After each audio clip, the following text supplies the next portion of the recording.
Đó sẽ tới cái tí hậu là không tao sẽ tiêu tôi gathering lên bên nó sẽ là thì khuôn ở tim chừng cầu để cho box là mình ở block case mà chưa chẳng được chi à chừng cầu sâu số rồi cho coi nó phải ta phải chuyển tới cho la ta đi của pru mà thiết bây giờ chua chua pru thế này mà thiết thiết gì à cho mông pru mà cho thơ cho hai thơ chơi mà thổi lời chú nước xì là một thơ còn đỡ mà còn một cái tủ này cái tủ để tụi nó sẽ giúp lo gì xài ra gì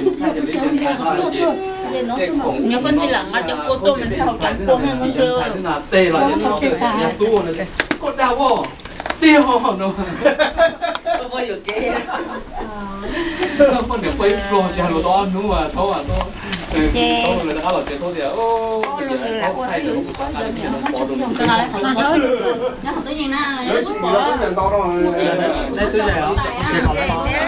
con gì chỉ bông chuẩn bị lô nó chỉ các sẽ xịt pin nè, các sẽ tôi muốn xịt pin à, giờ tôi quẹt, tôi như quẹt bây giờ xịt luôn á, vậy tôi mua gì được cái gì gọi tôi lấy xịt pin nè.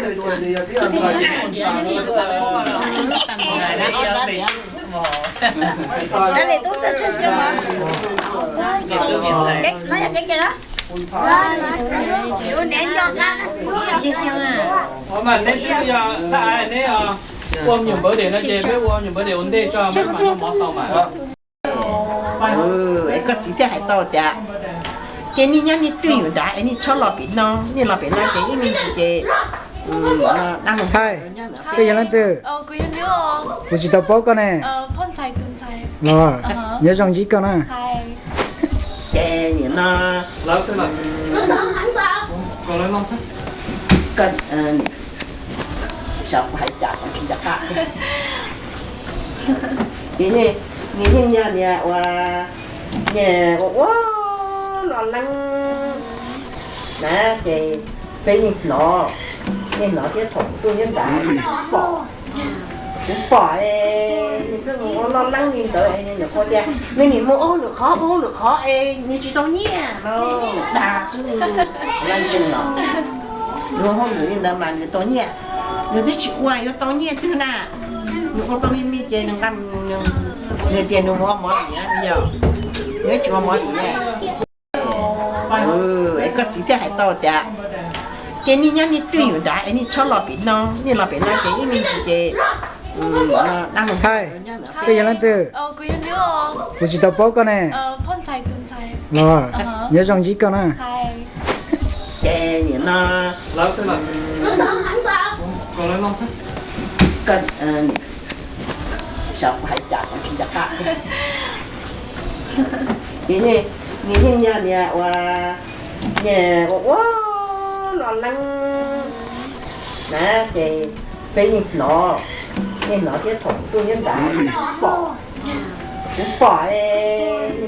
nó lăng nhìn tới nó coi ra nên nhìn mua được khó như chỉ tao nhé nó đà xuống lăng chân nó rồi hôm nữa nên mà người tao nhé người chỉ chịu quay cho tao nhé chứ nào người tao mi chơi đừng làm người tiền đừng mua món gì bây giờ nếu chịu món gì này con gì ta xin nói cho con gì đấy nhá nó nó giờ gì trong gì á em sai. Đi nhóc bị thâu á, cái gì? Bé nó bé thế chứ chung á. Phải liếm nhóc bé bắt.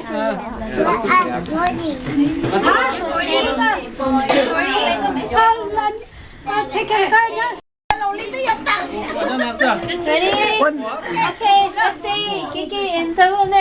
Ready? Happy birthday to you. Happy birthday to you. Happy birthday to you. Happy birthday to you. leo lên cho Cho lên từ từ cho lên. Yeah.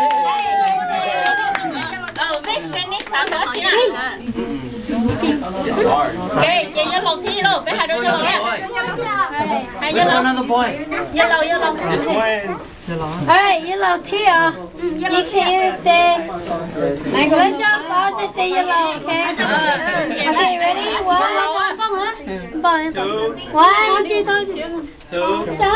One, bông người chỉ nào lên con. Okay, ready? Ready, just one, nãy người mọi người không. 1, 2, 3. Happy birthday to you. Cảm ơn các bạn. Happy birthday to you. Happy birthday to you. Happy birthday to you. Okay, I can go. Make a wish. No, nhớ lòng mình bơ. Nhớ lòng mà chơi. Thank you.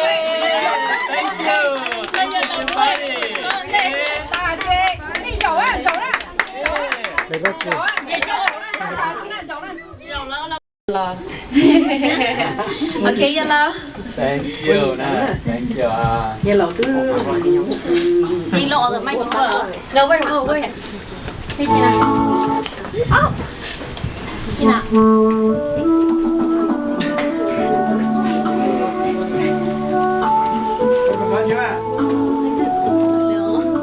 Cứ vào lại.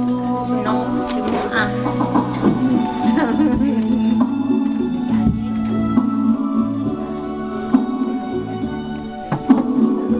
Oh, whoever has the lyrics can sing along, please.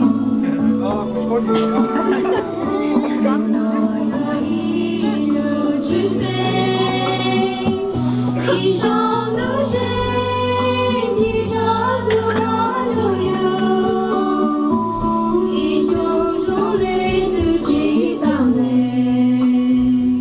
Mì Gõ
để không bỏ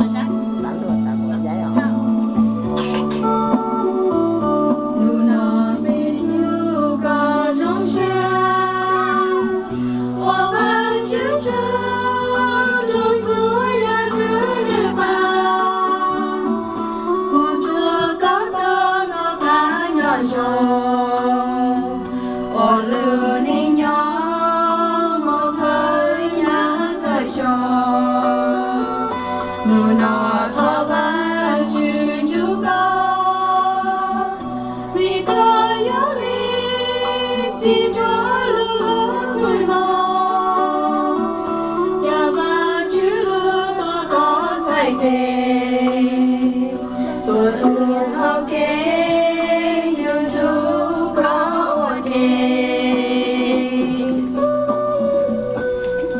What's your now? Thank you.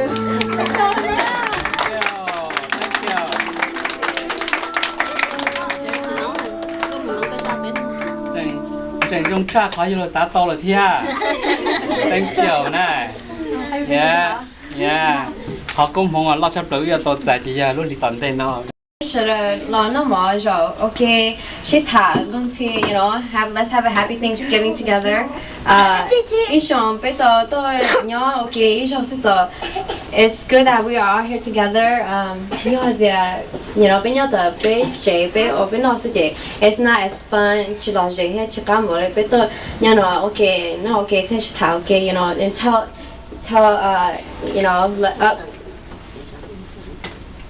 Yes, update each other on what's happening in our lives.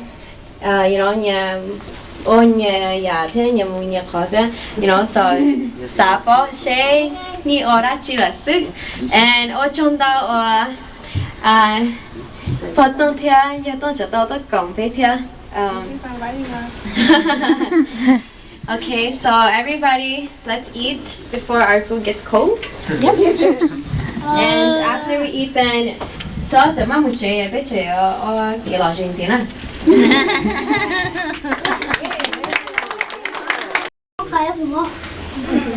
Hey, you guys, don't talk like that.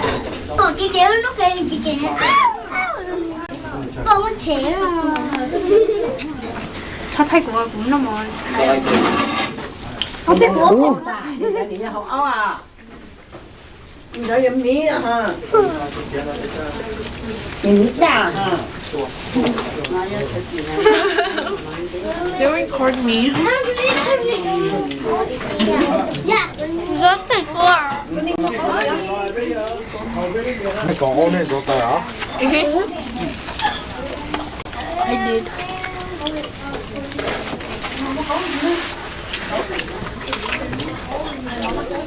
So good, I think. When you're upstairs and you're about to on, you're under so bad, and go more check, go more she know look at camera and go off the door. Đến đó, and go kia mình nhon ra.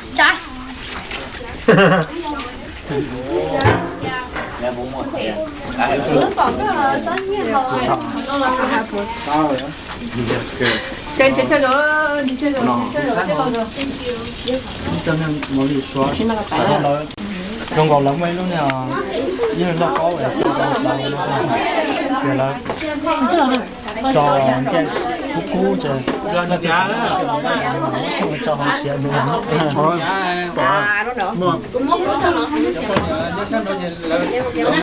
trong gò lắm mấy lúc nào như là nó có về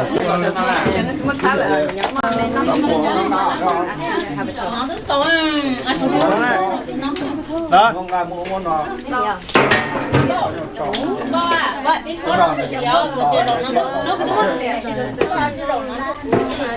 hai dê cái chuyện đó tận nó cái chuyện dân dê cũng thay lại rồi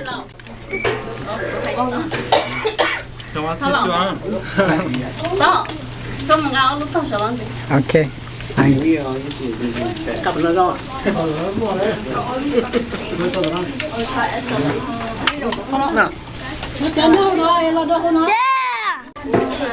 hai dê cái chuyện đó tận nó cái chuyện dân dê cũng thay lại rồi hai dê Can we see spot?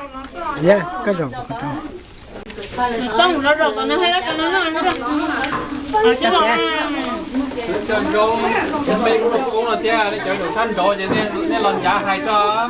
rồi sự cái này rồi. Cái bữa cái sẽ bao nhiêu ta? Lần giá hay chỗ lô cô nè. Nó phải mà không Dạ chứ rồi. nó hơi dọc đó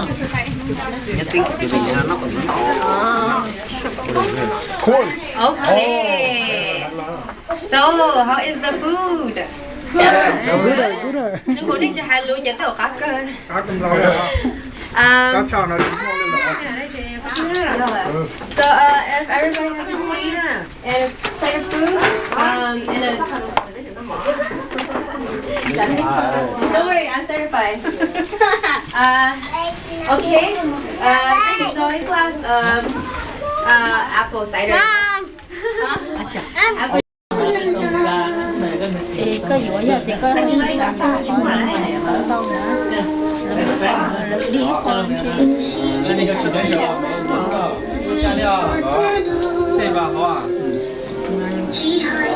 anh đã đây món chè có giờ chúng ta chưa có điểm món chè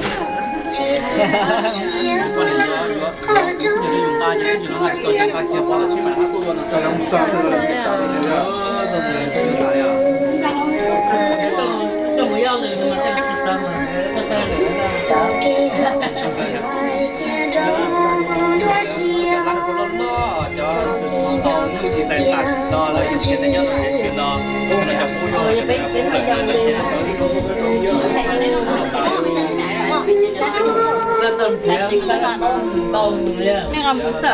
Oh, is that upstairs? Con gà hồ chỉ có tiền một xí lúc kia nó hồ nữa nè. Chụp lại.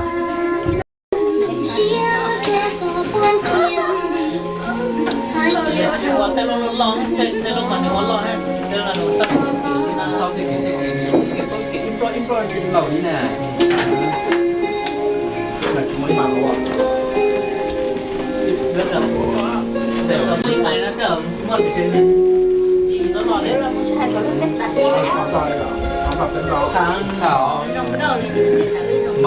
Mai mà cái giờ cổ âm bron nữa cổ bron thì hồ xí thì mà theo ý của hơi mai á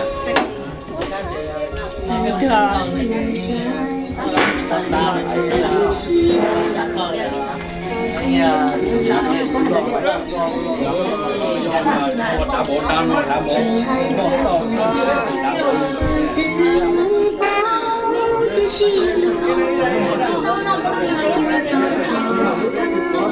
tụi nó tất cả hùng câu đây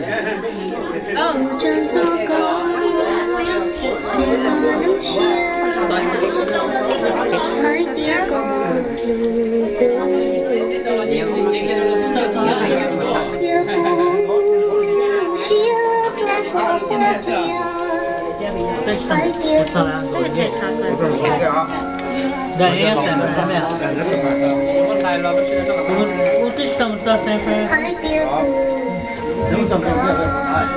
tổng cho thế này là chỉ có cho xong ra là được lỡ cái chuyện đó lỡ hai cơ cho chơi là chúng ta tổng cho kia bé theo lỡ một trang cơ mà chuyện này của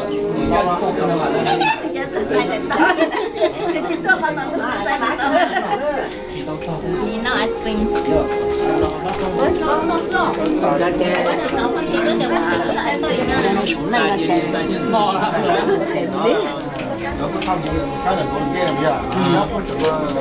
Go watch him out.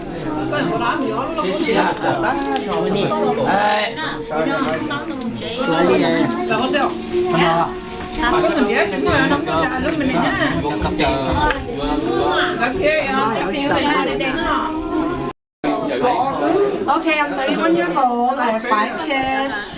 Met my husband at age 12. Married him at age 15. mình lo gì đâu one square đó I live on Euclid.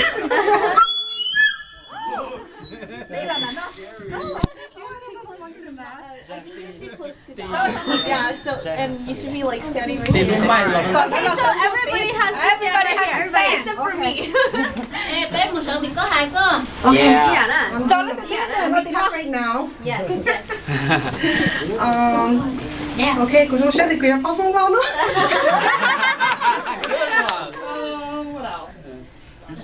Happy to be here today. And I'm really nervous. Okay.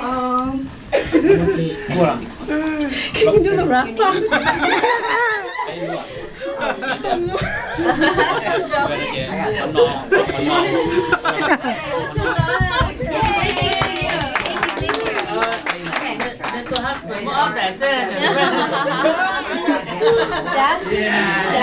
the girl went Why don't you guys listen, or she will not listen to you when it's your turn? Good question. Yeah, you must blow that. Yeah, you have blow. Yeah, blow lòng được hay sao? Is that what it is? Yeah. Blow yeah, but you king. Actually, yeah, you blow that. You have yeah, but you king get the nice bracelet. Hay you should show the competition một cái Ê, yo tu show đánh đâu thì nó mới chụp khỏi đấy mà. Nó tu show là thế.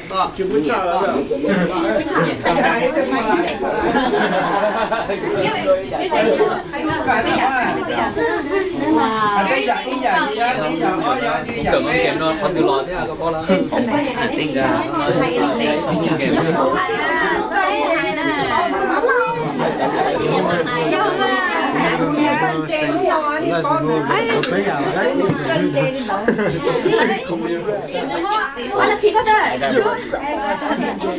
Attention, so them. Hai cái là attention đã.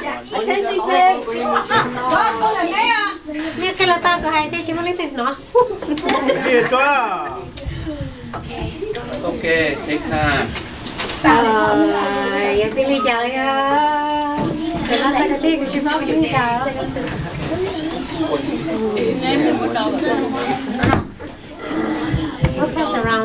No, remember you are the role model for your kids, okay?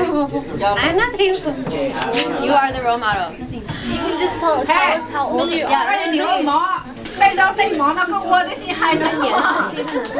Favorite color, anything at all. Hai chứ có tụi tôi. Nó chỉ nói ra nó mới hay rồi.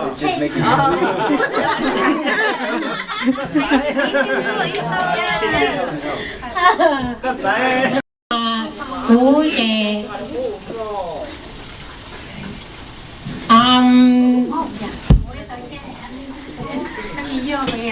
Có giờ có nhổ té cho đi cho tốt cho ta.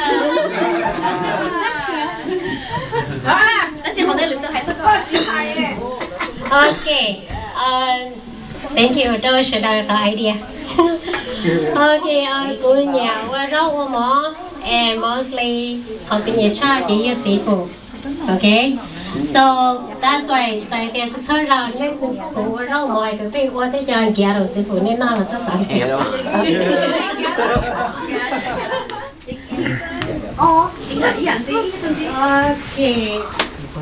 And cái thằng gì Cái thứ trong tải nhá hả? Sao đó? Cháu听过。 Nó này đã lùi, con đã lùi, trang nó chỉ tao ta, ngầu tao tới chỉ tao nổi đấy, cả chỉ tao cá mỏ à. Thế này, cái này đây, để chế đây, cái này cũng nhiều đó tôi cho cả là, nó cái này chứ, cũng chỉ mua con đồ là, sẽ chỉ tao nhà sẽ tao qua tôi mua cái chỗ là, này đây, chỉ là mà cái gì à. Cắt giấy.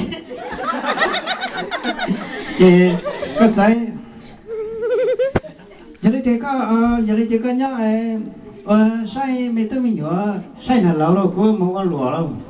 Thì nè thì cắt giấy ha. Cả một cái là cho lúc gì có lúc trời chi. Cả một cái sao chẳng mua nổ lúc bay, sao chẳng mua nổ lúc xế là ta. Con này ư sĩ vô là tao bỏ đi là sao cả sự sport của sang ta thì cũng ra đang nâng ta nó thì qua đó cũng cho tu cho kia thì thành thôi cho tu cái gì đó. Listen to your mom, your dad come home when Thanksgiving. Jangan saya dia listen to your mom and dad come home to Thanksgiving. I will keep Thanksgiving alive. Whenever bây chỉ mua ý chế nên nhau lúc cái tên nó là okay, so that's my hope. Thank you. Không có钱啊，还有什么？ Nói em Mỹ à ha. Em Mỹ đà ha. You record me. rất tuyệt vời. Còn ô này có tay à?